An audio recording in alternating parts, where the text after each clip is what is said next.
लातूर अंबाजोगाई महामार्गावर भीषण अपघात. केज तहसीलदारचे यांचा जागीच मृत्यू. लातूर अंबाजोगाई महामार्गावरील रेणापूर फाट्याजवळ भीषण अपघात झाल्याचे समोर आले आहे. या अपघातात केज तालुक्याचे तहसीलदार राकेश गिड्डे यांचा जागीच मृत्यू झाला. राकेश गिड्डे हे स्वतःच्या कारने प्रवास करत होते. यावेळी त्यांची गाडी वेगात असताना अचानक नियंत्रण सुटलं आणि वाहन पलटी झाली. यात त्यांचा मृत्यू झाला. या घटनेने प्रशासकीय वर्तुळात मोठी खळबळ उडाली आहे. ही घटना आज सकाळी घडली. गिड्डे यांच्या निधनामुळे महसूल विभागात हळहळ व्यक्त केली जात आहे.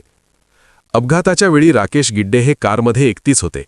पहाटेच्या सुमारास वेगात असताना अचानक गाडीवरील नियंत्रण सुटले आणि कार रस्त्याच्या कडेला जाऊन पलटी झाली. हा अपघात एवढा जोरात होता की त्यात गिड्डे यांचा जागीच मृत्यू झाला. आवाज ऐकून स्थानिकांनी तत्काळ घटनास्थळी धाव घेतली, मात्र तोपर्यंत त्यांचा जीव गेला होता.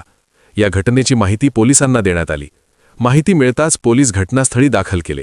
घटनास्थळाचा पंचनामा केला आणि मृतदेह उत्तरीय तपासणीसाठी रेणापूर ग्रामीण रुग्णालयात पाठवण्यात आला आहे.